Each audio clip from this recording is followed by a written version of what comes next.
This movie was an exact copy of its original, but does that make it a bad thing? I don't necessarily think so. In my opinion, I think it was a great film, and I really, really recommend it.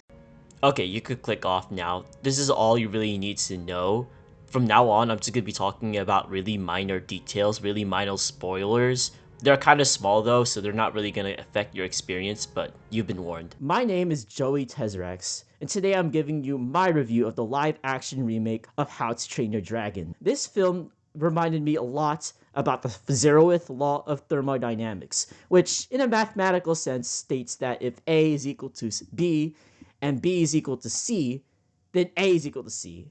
And in a similar manner, if the original movie is a good movie and the remake is just a copy of the original, then that makes the remake a good film. Now, the film was literally, like I said, a nearly exact carbon copy of its original. Scene by scene, shot by shot, and even line by line, it was nearly identical.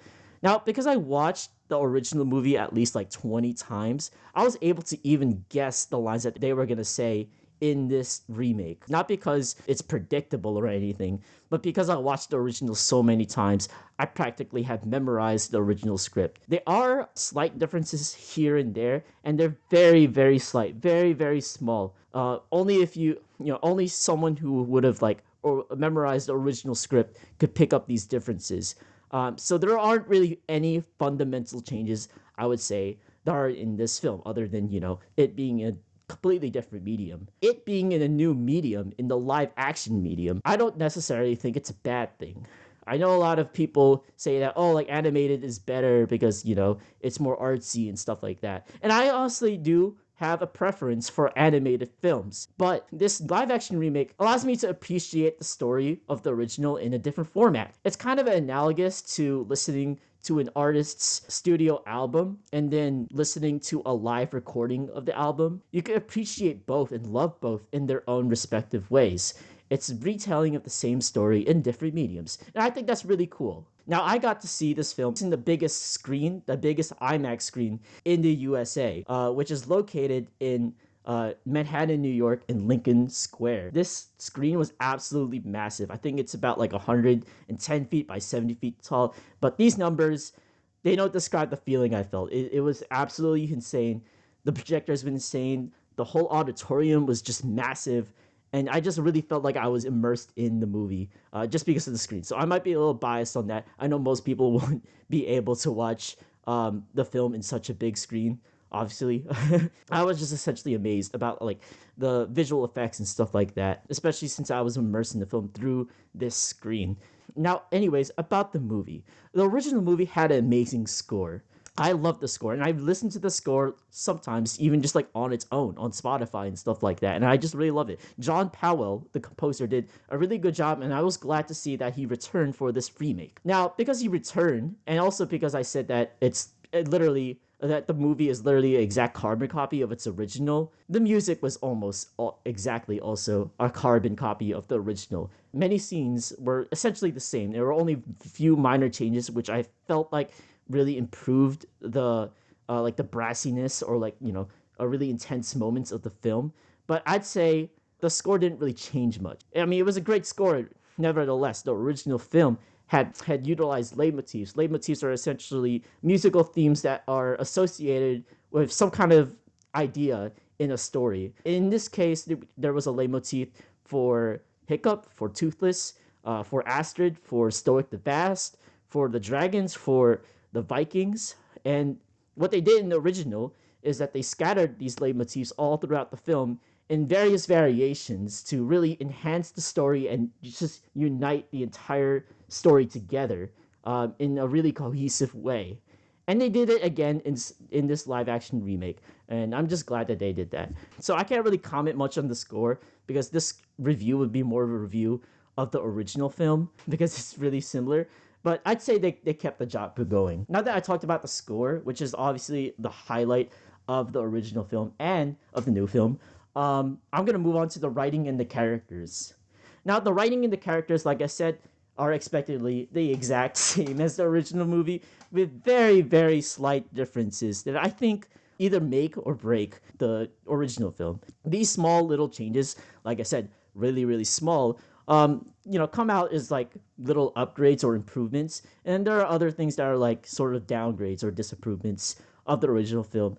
But they sort of cancel out in such a way that the quality of the final film is basically the same. I think that the main biggest difference between this film and the original is that this film had more emphasis on the relationship between Hiccup and Stoic, whereas in the original, you could see more emphasis on the relationship on Toothless and Hiccup. As to which one I prefer, I honestly prefer the friendship between Toothless and Hiccup to be more important than the father-son relationship. But these are just details, and this is just my preference because I'm a furry and I love anthropomorphic animals. And now, as for Hiccup, I really believe that he was sort of the kind of just the same guy as the original. Only small difference being that he was slightly more curious or like more open to dragons as compared to the original film. I felt like he reached to the conclusion that dragons aren't so bad after all, a little bit faster than the original, which is fine by me. I don't really see anything bad or good resulting from this change. The only negative comment I have about this new Hiccup is that it felt like he was a little bit less of like a wimp or like a little bit less. I'm not changing that at all, bro. I definitely felt like Hiccup in this film was a little bit less animated, a little bit less nerdy or like I guess geeky than as compared to the original film. I think that that little geekiness aspect of him in the original film was very important, but I digress. As for Toothless, in a similar way, he was also kind of just less animated. Obviously, this is a live action remake, so I could see why they made these characters a little bit less animated, especially Toothless. He definitely had a little bit less personality. I also felt like Toothless in this new film kind of just like had less cat vibes. I loved the original film because he gave a little bit more cat vibes kind of thing. I know that they designed Toothless after like a Black Panther, and I thought that was pretty cool, but I felt like in this film, he acted more like a lizard, I guess, rather than a cat. Really not a big deal. But my main emphasis is that I just felt like Toothless just had a little bit less animation. He definitely had a little bit less personality with his reactions and how he just like reacts to certain situations based on just just the movements and the animation obviously like I said, I felt like the film definitely put a slightly more bigger emphasis on the relationship between Stoic and Hiccup, and less emphasis on the relationship between Hiccup and Toothless. In the end of the original film, after Hiccup was amputated, the film really highlighted how both Toothless and Hiccup were both amputated in such a way that they relied on each other. They walked out the door helping each other up, and I think that was a really poetic scene of how they really needed each other. But in this movie, they did not do that. They actually allowed Hiccup to walk on his own to go meet with his dad, Stoic the Vast. So I definitely think that this scene further confirms that this film had more emphasis between the relationship between Stoic and Hiccup. Like I said, I honestly would prefer the original, where they sort of highlighted the friendship between two unlikely beings, a dragon and a Viking.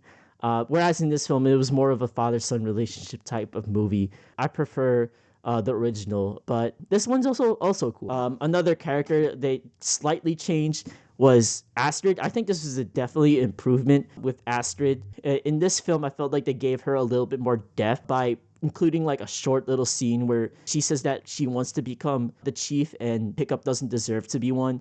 I definitely believe that gave her slightly more depth, but the rest of the film doesn't really do much else in relationship to that scene. It doesn't really change much about her. The relationship between Hiccup and Astrid definitely still felt a little bit forced. Also, the teenagers, they were slightly less annoying, which is obviously an improvement. And I definitely think that they also added a little bit more depth into them by making them kind of just like jealous onto Hiccup because Hiccup is the chief's son. So other than that, they didn't really change much. And then there's just like other small changes as well, other minor characters. It doesn't really matter. They included Snotlot's dad for some reason. He had like no purpose in the film whatsoever. But hey, I guess he's there. But other than that, these are just really slight changes that they don't really affect the film like in the grand scheme of things. I just think that these are just really slight changes that you will just notice if you're like really locked in the original film. With that all said, essentially this entire video I was just saying that this film is basically the same thing as the original. But you can appreciate it in a different way. I really like the sets and especially just like the visual effects, and obviously the elephant in the room in terms of the scenes of this entire movie is obviously the test drive scene. The test drive scene is that iconic scene where Toothless and Hiccup essentially sort of just unite flying together. There's like a bunch of rocks and they like dodge them all, and it's just so epic. And they play that, that theme that everyone knows. I've seen that theme in TikToks and stuff like that as audios and stuff like that. But it's just like that most epic scene that you've seen, and it's just absolutely insane. In this new film, I can see why there is an advantage to a live action remake. You could definitely get like more camera effects and definitely just like a lot more, just a lot more depth and more immersion into this scene to make it like just look way more epic. Obviously, I'm not like a film major or like a photography guy or like just like really into visual effects. I don't know much about anything, but I kind of enjoyed how they adapted this into a live action remake. So yeah, I would recommend you seeing this film if you really like the original and you just want to see it in a different light. Just don't expect seeing like a completely different movie with like completely different characters or whatever. It's literally the same exact thing, and you won't be surprised if you already know like the original film. But it's just cool to see it in another light. So yeah, I really recommend this movie. If I were to choose between the original and live action remake, obviously I have a preference for animation, so I would go for the original.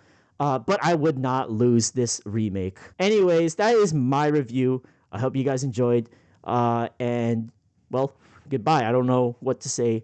I'm like kind of a new YouTuber, so I don't know like what is a good goodbye sign. So I guess I'm just gonna cut it here. Goodbye. Also, very important, very, very important. The question we've all been asking for: do they actually teach you how to train a dragon?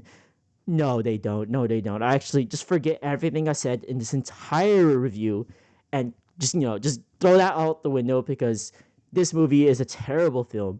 It's clickbait. It's going to say that it's going to teach you how to train a dragon, but you're not actually going to learn how to train a dragon. It's just a story, and it doesn't actually give you like a whole step-by-step tutorial. So, save your money. Don't watch this movie. Just go home and like enjoy something else. I don't know what you guys do.